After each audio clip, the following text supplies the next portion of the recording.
we ask the police to simply contain and control problems that we ourselves have been unwilling to invest and solve, that's not fair to the communities, it's not fair to the police. When the first African-American president took the oath of office, there was a belief that race relations in the U.S. were about to undergo a change of radical proportions in no time. They were right, unfortunately.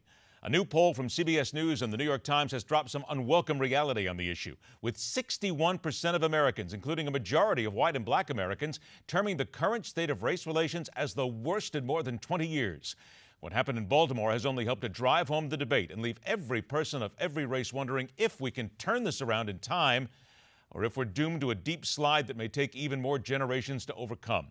Our guest is now an anti-drug crusader who owns up to his past as a former drug dealer and seeks to right this American ship. Co-founder and president of the Do Right Foundation and author of the book Lessons of Redemption. Welcome Kevin Shird to the Hardline. Kevin, thanks for joining us. Thank you. Thanks for the invitation. My pleasure, Kevin. You grew up in Baltimore. You've seen this city undergo these changes. In writing the book, also in looking at these numbers right now, who's to blame? We have to hold somebody responsible, Kevin. People say very seriously, it's all about the Democrats who failed it in 40 years. People then want to blame the president. But what about the people on the ground? Whom do we give the blame to? Who owns up to this? Well, I think the local government has to take some responsibility, but we're not talking about the current administration. This issue has been brewing in this part of Baltimore for about 25 years. You've got people that have been in poverty and have birthed children who are now in poverty, that are now having children themselves who will be in poverty. So this is a 30-year trend that's been going on for years. And you're talking about several mayor administrations back. We're talking about the late 80s. And so, you know, the local government has to definitely take some responsibility for Okay, what's going Kevin, let's hit the local government then if we can. But what about the people, knowing full well that they have been beaten down for decades now?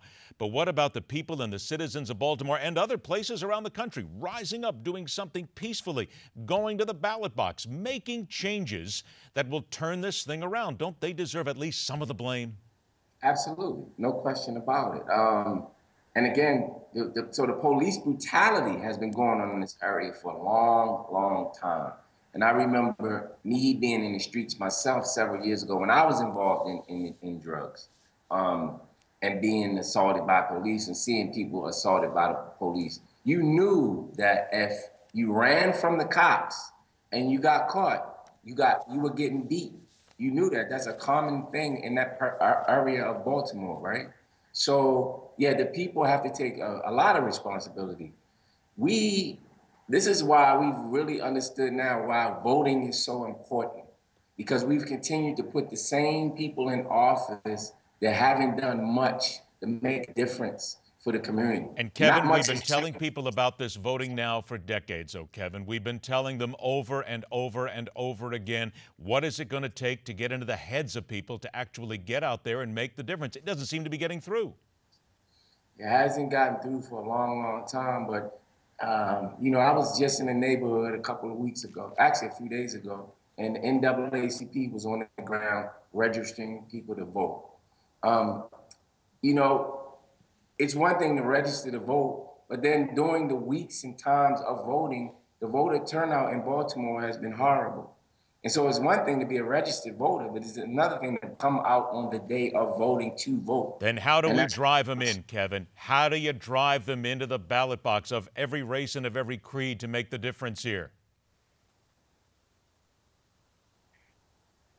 You know what? I don't have an answer to that. It's a historic thing.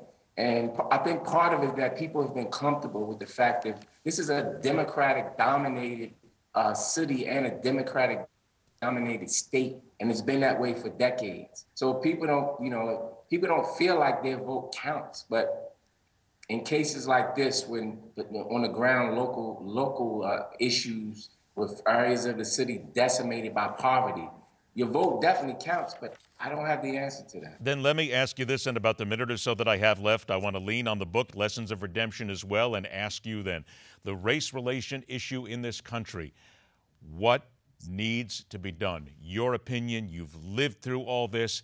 What's the key here to unlocking this and stopping what looks to be a desperate slide down to the bottom and even making it worse every single day? How do we stop this? Continue to have this painful conversation. We've had since Obama took office, and it's painful. And what has happened is that we've actually taken the Band-Aid off the wound, and now the healing begins. But it's going to be painful. The healing is going to be painful. So that's what you see now. You see the true feelings and emotions of America coming to bear. So before this, it was like we were covering up with a Band-Aid. But now, it's more serious now. And Is that just it, Kevin? About 20 seconds I have left here, that you and others, we need to look America in the face and say, man up, woman up, if you will. Face the pain, understand it, and start to talk about it every day instead of hiding from it. Continue to talk about it. It's going to be painful. It's painful right now, and people are hurting. But we have to continue the dialogue. I don't think it's gotten worse. I just think the conversation has gotten more intense. All right.